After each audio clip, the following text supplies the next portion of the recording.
Continuamos con este episodio del Espacio Digital de Frente con Óscar Ortiz y tocaremos un tema que me pareció muy interesante, es el de la economía de la innovación, y para ello conversaremos con Hugo Toledo, un profesional boliviano que tiene un doctorado en economía y desde hace muchos años enseña en la Universidad Americana de El Sharia en los Emiratos Árabes Unidos. Hugo, muchas gracias por participar en este espacio digital y compartirnos tu conocimiento y tus investigaciones sobre un tema tan interesante. Gracias, Oscar, y muchas gracias por la invitación. ¿Cómo definirías la economía de la innovación? ¿Cómo la explicarías a quienes nos siguen por las redes sociales? Economía de innovación es en realidad una subdisciplina de microeconomía, eh, que investiga los procesos de convertir ideas o inventos en productos o servicios que son beneficio para la sociedad. Eso si te doy una definición derecha, como la llamo yo, porque en esa definición estoy hablando básicamente de la innovación de productos. Pero en economía de innovación también estudiamos innovación de procesos, que se refiere al uso, a la optimización en el uso de los insumos, principalmente de la mano de obra y del capital. Y también estudiamos innovación en el sistema de precios, ¿no? Porque los precios tradicionalmente son función de costos y los establecen los productores o los vendedores. Pero hoy en día la innovación tecnológica nos da la opción de darle al consumidor también la oportunidad de poner precios, ¿no? Como lo hemos visto, por ejemplo, en las aerolíneas, cuando una persona tiene un ticket en clase económica, le dan la opción a algunas aerolíneas de hacer una oferta por el asiento en clase ejecutiva que todavía no se ha vendido. Entonces, no hay una definición que incluya todo lo que se hace en economía de innovación, sino que hay que hacerlo por partes, pero cuando hablamos de innovación, generalmente la gente entiende que estamos hablando de innovación de productos o servicios. Ahora, los grandes cambios en la vida de la humanidad han estado generalmente relacionados con innovaciones. Y mi pregunta sería, ¿cómo desarrollar sociedades innovadoras? ¿Cómo crear las condiciones para que haya esa innovación? Como todo proceso, yo creo que comenzamos con la educación, ¿no? Eh, si tenemos un sistema educativo que está enfocado en desarrollar las, la creatividad de los estudiantes, entonces eso para mí sería el paso más importante, porque no podemos empezar en el medio, tenemos que empezar en el comienzo. Yo estuve revisando no hace mucho el tema educativo en Bolivia y vi, por ejemplo, que la reforma educativa de 1994 establece que la educación en Bolivia es participativa, intercultural y bilingüe. Y me llamó la atención, y no es que yo quiera restar importancia a esos tres factores. Por ejemplo, la educación participativa es extremadamente importante. El estudiante tiene que ser partícipe en su propio aprendizaje. Lo que creo que falta ahí en cómo describir la parte de educación es prácticamente lo que te digo, desarrollar en el estudiante la creatividad, que es importante y es el primer paso en tener una sociedad que es innovadora. Eh, Hasta donde yo he visto, la educación en Bolivia no ha cambiado mucho de cuando yo estaba en el colegio. Yo salí bachiller hace 37 años atrás. Seguimos todavía poniendo bastante énfasis en la memoria en vez de la habilidad de resolver problemas. Entonces hay que darle un giro y empezar por ahí, pero asumiendo de que ya hemos llegado a ese paso, hay otros que también son importantes, como por ejemplo aceptar ideas multidisciplinarias.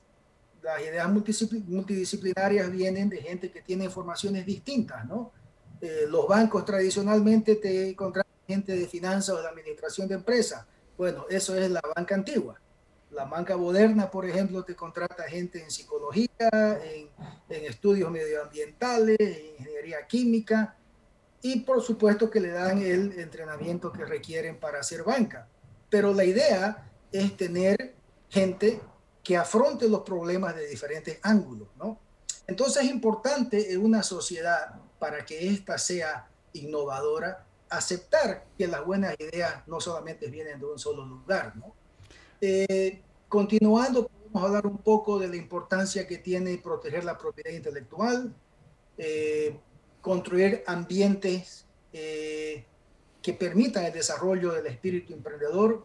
Realmente estos ambientes son las sociedades libres. Creo que la inteligencia funciona mejor cuando todos somos libres.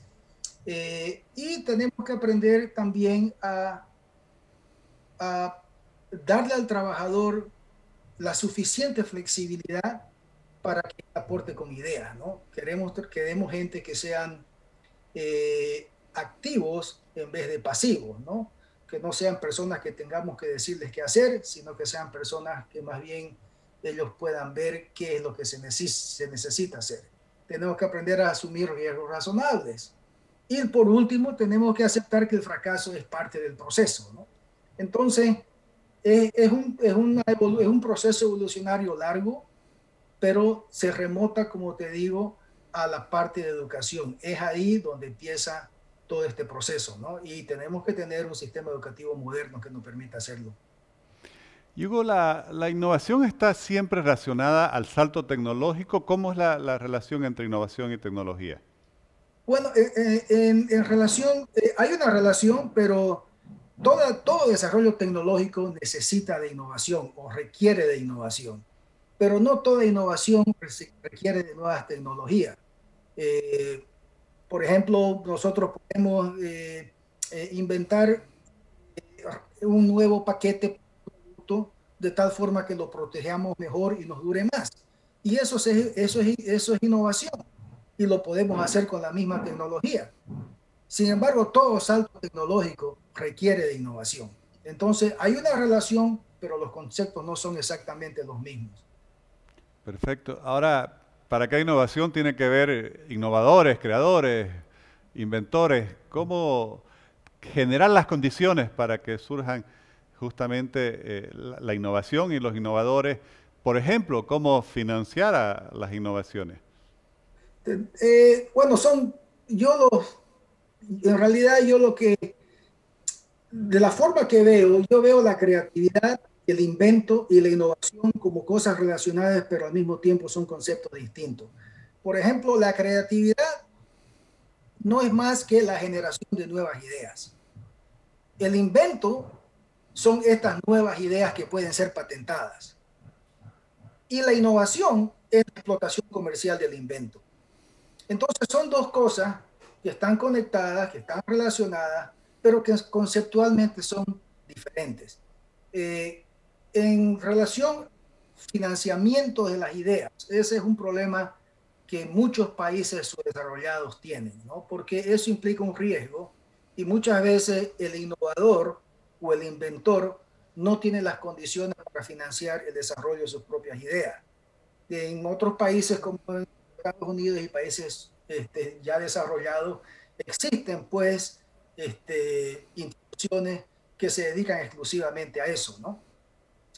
Entonces, mucho de lo que vemos en los países subdesarrollados ahora son precisamente estos emprendedores que no son necesariamente innovadores, porque solo buscan mercado para el invento del innovador. Pero no desarrollamos nuestros propios productos y una de las razones por las cuales no desarrollamos esas ideas es por falta de financiamiento. En lo que he podido ver hasta ahora es que estos financiamientos de nuevas ideas en algunos países se las hace vía una sociedad pública-privada. O sea, el Estado y el sector privado tienen que estar los dos envueltos en el desarrollo de las ideas de sus ciudadanos, ¿no? O no va a pasar mucho tiempo hasta que esta gente sea atraída en otros países, como lo vemos, por ejemplo, en los Estados Unidos, que tenemos un gran número de inmigrantes que son innovadores, ¿no? Donde vienen a buscar quién financie sus ideas. Hugo, ¿y cuál es el papel entonces que tiene la innovación en el desarrollo económico? ¿Qué tan determinante es la innovación para el desarrollo económico de una nación?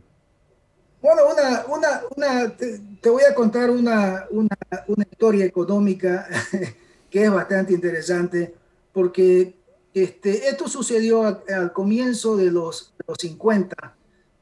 Un economista famoso de Stanford, Moses Abramovich, hizo un estudio de los países industrializados donde analizaba estadísticas económicas de 1870 a 1950. Y lo que hizo en su estudio fue ver cómo crecía el Producto Interno Bruto real y cómo crecían los insumos. De nuevo, cuando hablo de insumos me refiero principalmente a la mano de obra y al capital.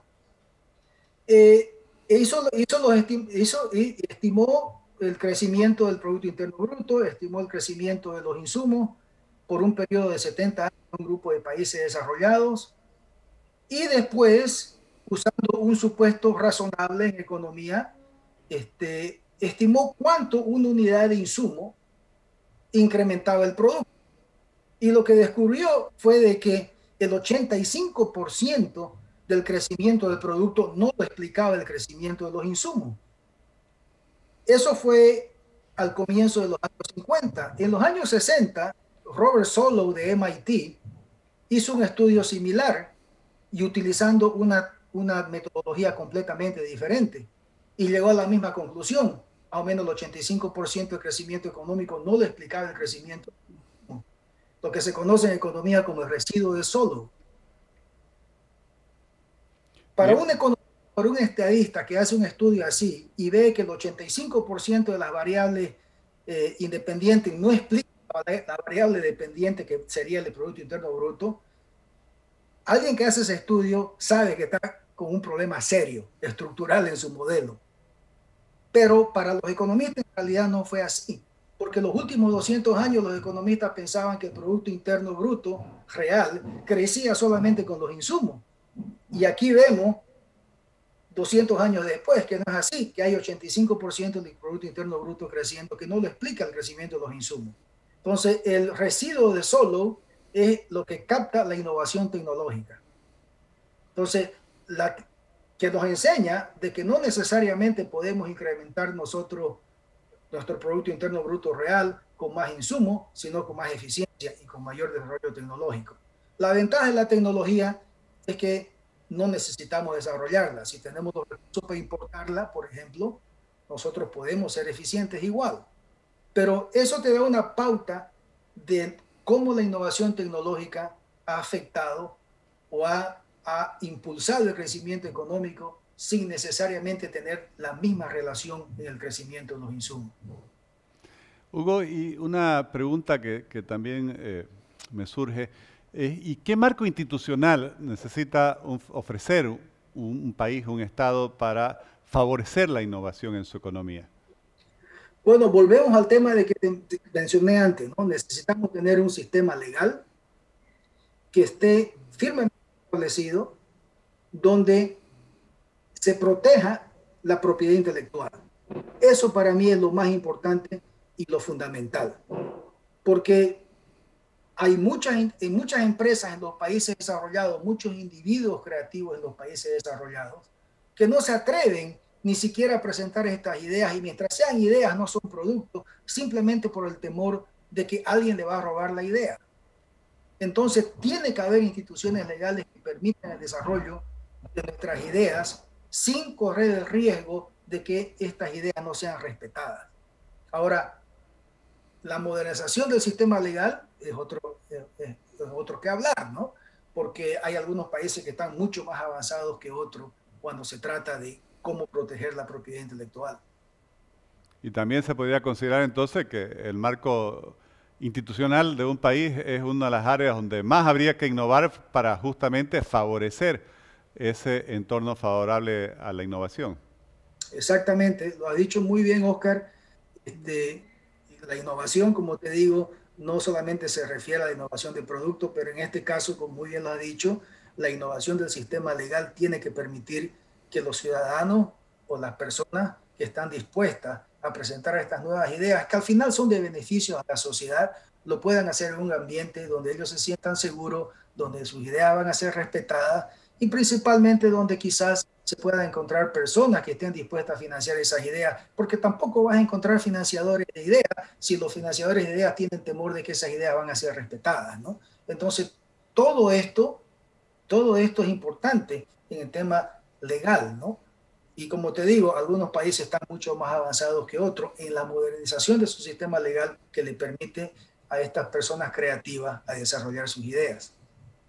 Bueno, realmente es muy importante. Muchísimas gracias. Me parece un campo de investigación no solo muy valioso, sino muy práctico, muy útil para saber entender por qué algunas naciones se desarrollan más que otras y entonces por qué aquellos que estamos todavía en su desarrollo tenemos que corregir tantas formas de hacer las cosas en nuestras propias sociedades y en nuestros propios estados para impulsar la innovación y por lo tanto el desarrollo de nuestra nación.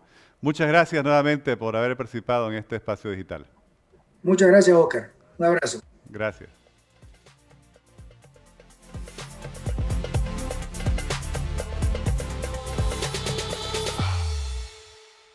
La conversación que hemos tenido con el doctor Hugo Toledo creo que nos muestra claramente de que impulsar el desarrollo de un país es mucho más que aprobar leyes. Si además las leyes son malas, obviamente no estamos generando barreras nosotros mismos como sucede en Bolivia. Pero si no entendemos que la historia, el curso del desarrollo, del progreso de una sociedad, de una nación y de la humanidad misma está asociada, por ejemplo, a la innovación y que la innovación surge en la medida que hay condiciones para que todos aquellos que están desarrollando un nuevo sistema, un nuevo método para hacer mejor las cosas, puedan encontrar esas condiciones que le permitan hacerlo, lamentablemente nos vamos a ir quedando atrás. Primero, porque hay otros países que sí ofrecen esas condiciones y obviamente avanzan más rápido hacia el desarrollo. Pero segundo, porque también si no corregimos nuestras propias barreras y las eliminamos, lo que sucede es que perdemos ese talento humano que también migra hacia otras sociedades y hacia otras naciones donde encuentran condiciones más propicias para aplicar esas ideas y convertirlas en innovaciones. Espero que este sea un campo que se discuta, se debata, se estudie cada vez más en Bolivia, en nuestras universidades, en nuestros gremios empresariales y en las mismas instituciones estatales para que vamos superando ese país con tantos obstáculos y generemos esas condiciones tan favorables que se requieren para el desarrollo económico y en este campo apoyando a quienes buscan la innovación. Gracias como siempre por acompañarnos mediante sus redes sociales en este espacio digital de Frente con Óscar Ortiz.